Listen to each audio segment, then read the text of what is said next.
आज हमारे लिए कितने गर्व और आत्मसम्मान का दिन है। हाँ, हम अपने प्यारे भारत को दिन पर दिन विकसित होते और उन्नति की राह में आगे बढ़ते देख रहे हैं और आज का स्वतंत्रता दिवस इसी का उत्सव है। हाँ, आज हम सब ने देखा डैलिम्स के सारे विद्यार्थी और शिक्षक उत्साह से भरे थे। सबकी आंखों में चमक थी। मैं तो उस कांटों से भरी राह के बारे में सोच रही हूँ जिस पर सैकड़ों वर्ष निरंतर चलने के बाद आजादी और आत्मनिर्भर होने के दरवाजे हमारे लिए खुले हैं। बिल्कुल, मुझे मुंशी प्रेमचंद की कहानी सवा सेर गेहूं के दृश्य याद आते हैं, जब निर्धनता, भूखमरी, साहूकारी, बंधुआ मजदूरी, जमींदारी जैसे जला देने वाले दृश्यों से समाज बार बार छलनी होता था।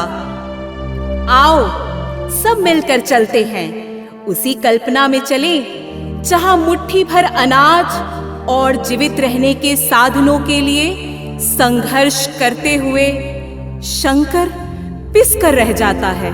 शंकर की ये कहानी जानना हम सब के लिए बहुत जरूरी है।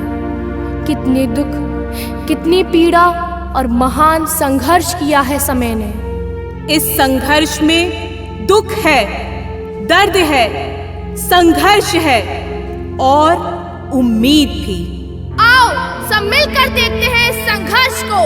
आओ सब मिलकर देखते हैं इस संघर्ष को।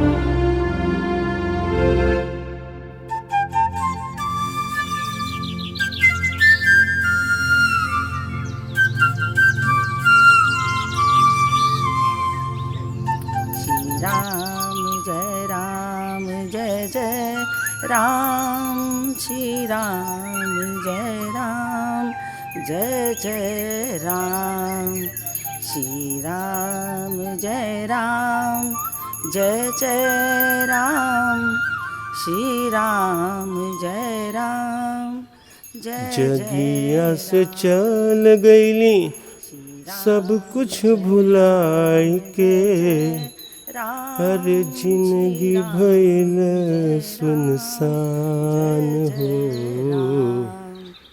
जा रे चन्ना लियाव खबरिया, जा रे सुगना लियाव खबरिया।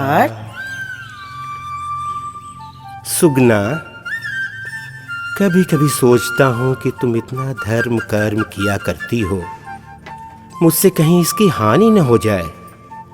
कभी कोई विप्र या अतिथि या मुनि हमारे द्वार से भूखा न चला जाए। आपसे ऐसा कुछ नहीं होगा। आपके बारे में तो सारा गांव कहता है कि शंकर तो दानी है, वह खुद भूखा रह जाए लेकिन उसके द्वार से कोई भूखा ना जाए।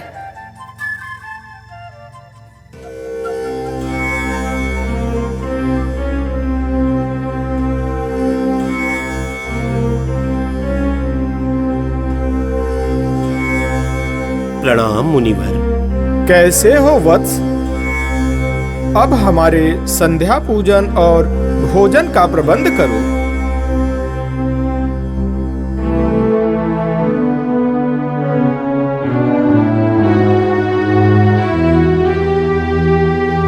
सुन रहे हैं? थोड़ा सा गेहूं आस पड़ोस से मांग ले, मैं कुछ बना दूंगी। ठीक है, मैं अभी आया।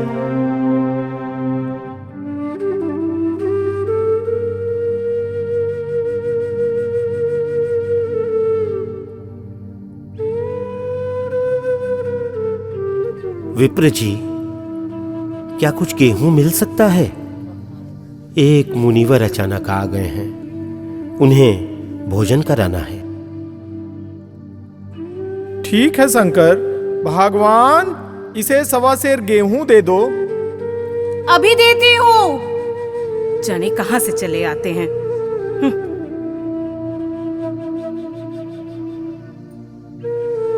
धन्यवाद, बहुत बहुत धन्यवाद विप्र जी, धन्यवाद।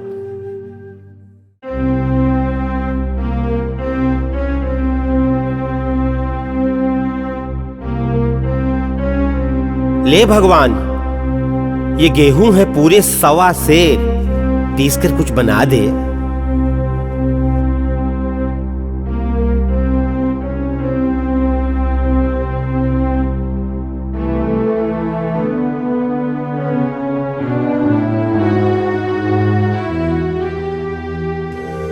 हमेशा प्रसन्न रहो वत्स। अब हम चलते हैं, हमें दूसरे गांव में प्रवचन के लिए जाना है।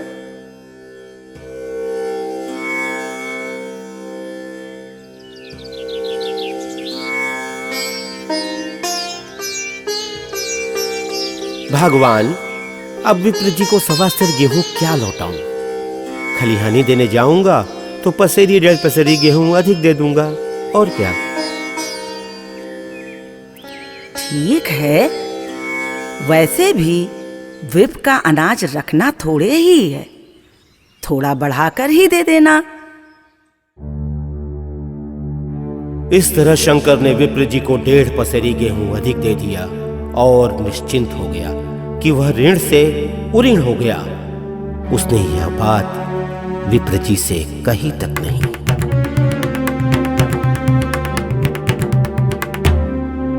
लेकिन शंकर को यह नहीं मालूम था कि यह 1.25 सेर गेहूं का ऋण चुकाने के लिए उसे दूसरा जन्म लेना होगा।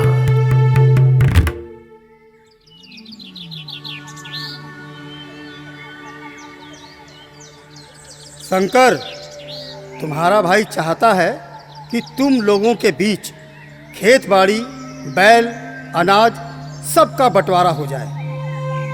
ऐसा मत करो मेरे भाई। प्रधान जी, पुरखों की आत्मा रोएगी, बहुत रोएगी। नहीं, अब बंटवारा हो ही जाना चाहिए।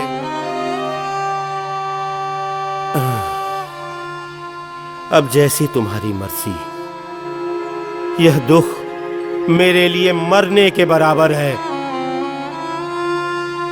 ठीक है, तब दोनों लोग कागज पत्तर बनवा लो।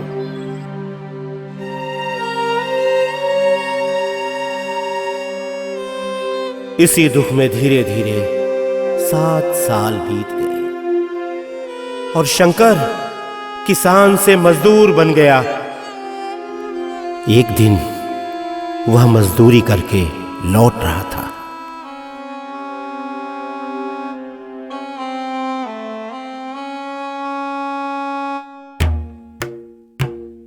शंकर, कल अपने बीज बैंक का हिसाब कर ले। 5.5 मन गेहूं कब के बाकी हैं और तू देने का नाम नहीं ले रहा है। इरादा क्या है? मैंने तुमसे कब गेहूं लिए जो 5.5 मन हो गए? मेरे यहाँ किसी का 1 पैसा या अनाज बाकी नहीं है। इसी नियत का फल भोग रहे हो। 1.25 सेर गेहूं याद है जो 7 साल पहले दिए थे? महाराज, मैंने कई बार आपको 2-2, 3-3 पसेरी गेहूं अधिक दिए हैं। हाँ, मैंने वापसी का नाम नहीं लिया। अब आप 5.5 मन मांगते हैं, मैं कहां से दूंगा? लेखा जो बख्शी 100। तुमने जो कुछ दिया उसका कोई हिसाब नहीं। चाहे 1 की जगह 4 पसेरी दे दो, जो लिखा है सो लिखा है। क्यों एक गरीब को सताते हो पांडे जी? मेरे खाने का ठिकाना नहीं, इतना गेहूं कहां से लाऊंगा? चाहे जहां से लाओ, छटाक भर भी नहीं छोड़ूंगा। यहाँ न दोगे तो भगवान के घर दोगे। नहीं महाराज, नहीं नहीं नहीं।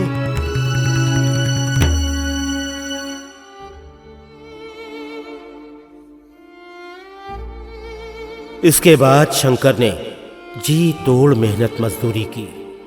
एक समय खाना खाया और एक समय भूखा ही सो गया। उसको 1.25 सेर गेहूं के दाम और ब्याज के मिलाकर 75 रुपए देने थे। साल भर मेहनत करके वह केवल 60 रुपए जुटा पाया।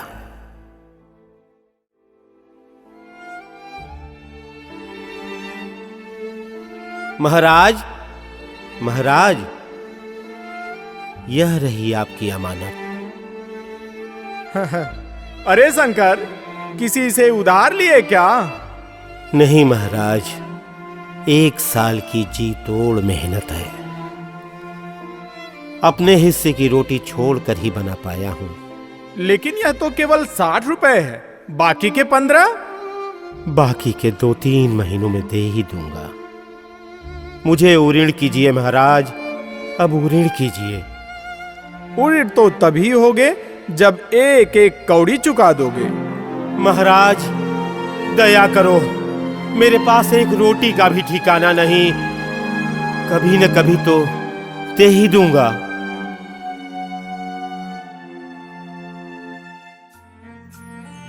और शंकर गांव के हर घर में 15 रुपए मांगने गया, पर किसी ने नहीं दिए, क्योंकि कोई भी शंकर और विप्र की राह में नहीं आना चाहता था। और अंततः वह निराश होकर समझ गया कि अब वह उधार नहीं चुका पाएगा, और धीरे धीरे 3 साल बीत गए। शंकर, अब ब्याज मिलाकर पूरे 120 रुपए हो गए। इतने रुपए तो अब इस जन्म में नहीं हो सकते, दूसरे जन्म में ही दूंगा। इसी जन्म में लूंगा, मूल न सही सूद तो देना ही पड़ेगा।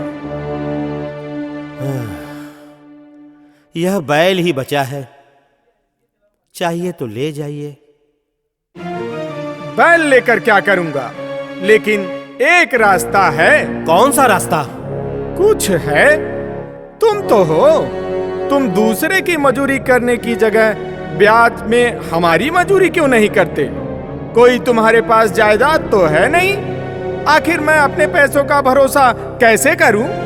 ऐसे में कम से कम सूद तो कटता रहेगा। महाराज, सूद में काम करूंगा तो खाऊंगा क्या?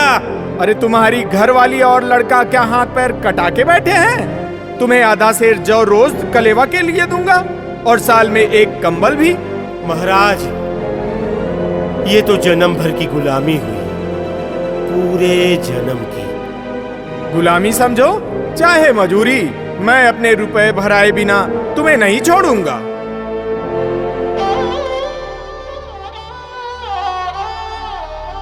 इस तरह शंकर विप्र के यहां बंधुआ मजदूरी करने लगा। उसने 20 साल तक जी तोड़ मेहनत की, पर 1.25 सेर गेहूं का कर्ज नहीं उतार पाया। और आखिर एक दिन उसने दुनिया छोड़ दी।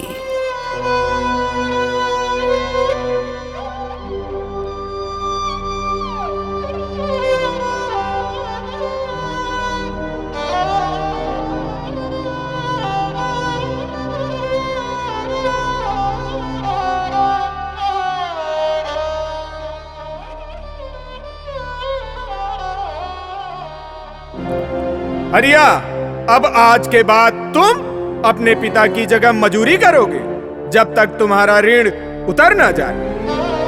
नहीं, बाबा, बाबा, बाबा।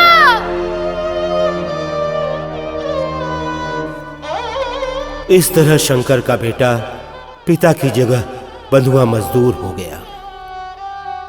अब जाने इसका उद्धार कब और कैसे होगा, या होगा भी कि नहीं।